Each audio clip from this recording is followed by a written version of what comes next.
Welcome back to 5 and 5. It's week 16, and this is our spectacular death-defying Christmas episode on ice.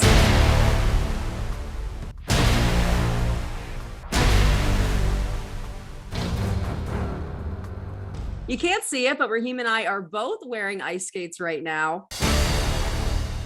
I'm your host, Amanda Rose, and this is NFL expert Raheem Palmer. Raheem, your picks went 3 and 2 last week, but I'm going to give you a little chance to explain yourself. I continue to have some bad luck. You look at that Miami Dolphins game. Tua threw an interception as they're driving down. They could have kicked the field goal, got us to cover. When you look at the Packers, they were up 14 with 5 minutes to go, gave up back-to-back touchdowns. It just was very, very frustrating. We should be going 5-0 every single week, but the last 2 weeks, we've had some negative variance on our side. So this week, we're going to come back. We're going to go 5-0, hopefully get us into a higher position in the money. We're still in the money, but we're not moving up, which is frustrating. All right, Raheem. So you had 2 sets of picks last week with all the COVID news and whatnot, but both sets of picks went 3 and 2. Also, those sets of picks didn't contradict each other. So I think it's only fair that I stick to last week's bet. You picked the Bengals, I picked the Broncos, and I lost. So as punishment, I have to sing Grandma Got Run Over by a Reindeer. Grandma got run over by a reindeer, walking home from our house Christmas Eve. You can say there's no such thing as Santa, but as for me and Grandpa, we believe. Although I personally believe Grandpa paid Santa to run over Grandma, maybe like a little life insurance policy going on there, but whatever. I have never heard that song a day in my life. What?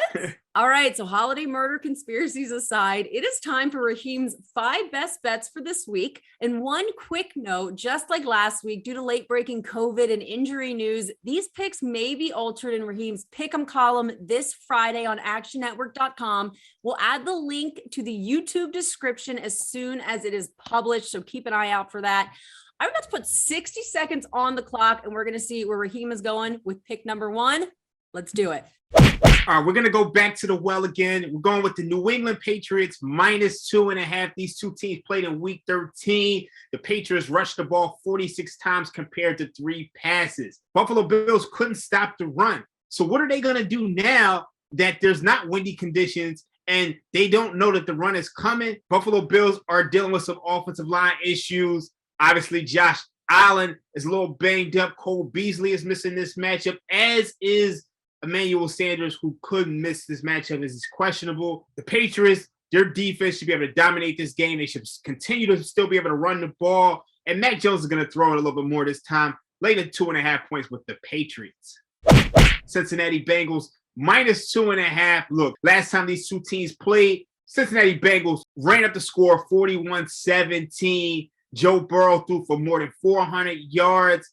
And this was a healthier Ravens defense. I mean, they had Marlon Humphrey on the field. He won't be out there this time. They're even more banged up this time. And when you look at this Ravens defense, they're 26 in drop back EPA per play. They're 31st in explosive pass play rate, allowing more than 12% of passes to go for 20 yards or more. You got a banged up Ravens defense. I don't know how they slow down Jamar Chase, Joe Burrow, Tyler Boyd. So we got to go with the Cincinnati Bengals here. If Lamar Jackson can come back, that's even better for us because he's just 16 touchdowns, 13 interceptions. I love the Cincinnati Bengals in this spot. Later, 2.5 points. Jacksonville Jaguars +2.5. I know it's uglier than a masterpiece sneaker, but we still going with it anyway. This Jets team is terrible. Look, they have more than a dozen players on the COVID list. They don't even have their head coach in Robert Salah. Jets defense is dead last in EPA per play. I think Trevor Lawrence, he hasn't looked good, but this is a spot where he should be able to dominate. And then when you look at the Jags defense, they're able to actually generate some pressure, which is something that Zach Wilson struggles with all the COVID absences. Give me the Jaguars +2.5.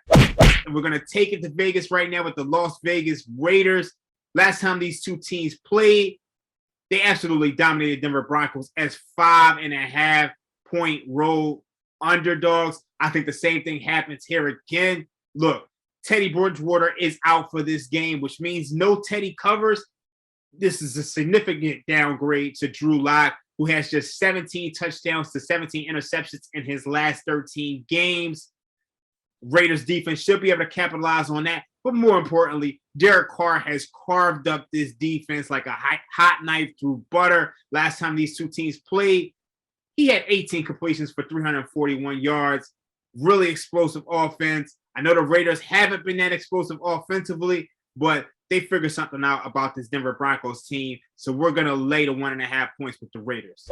We're going to go with my beloved Dallas Cowboys laying the 10.5 points. Look, Dak Prescott has absolutely dominated this division. Big shout out to my guy, Matt Freeman, who pointed this out to me. In the division, Dak Prescott is 21-8, 41% return on investment in the division. And the last time these two teams played, the Dallas Cowboys jumped out to a 24-point lead because this defense is absolutely dominant. They're first in EPA per play this year. And then you look at this Washington football team. They're dealing with a ton of COVID losses. They're on a short week. I don't know if they're going to get Taylor Heineke back. I don't know if they're going to get Kyle Allen back. But they just played a game on Tuesday night. Now they got to come back, hit the road again for the second straight divisional matchup against one of the best defenses in the league in the Dallas Cowboys. Last time these two teams played, the Cowboys covered the number on the road despite being 1 of 6 in the red zone.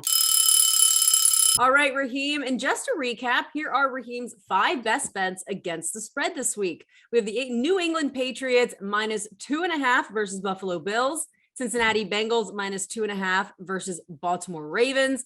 Jacksonville Jaguars +2.5 at New York Jets. Las Vegas Raiders -1.5 versus Denver Broncos. And Dallas Cowboys -10.5 versus Washington Football Team.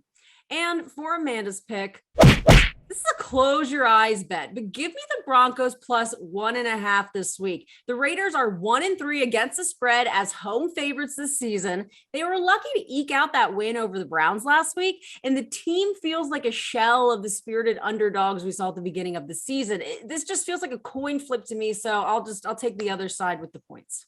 You're betting on Drew Lock. It's definitely not a lot. I wish you the best.